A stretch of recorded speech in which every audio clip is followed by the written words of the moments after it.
ఇది పెంపు. ఇది ఇది పూలి. ఇది ఇది గిట్టు.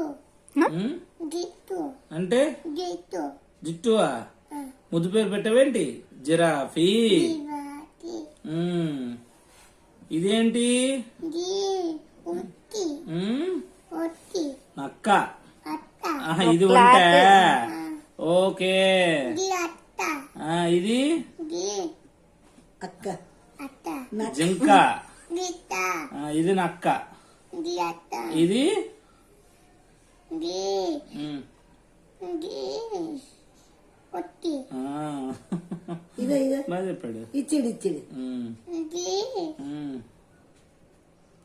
ఇది చెప్పు ఇది చెప్పు. ఇది ఇది అది రైనోసరస్ అంటే ఖడ్గమృగము, నీటి ఏనుగు.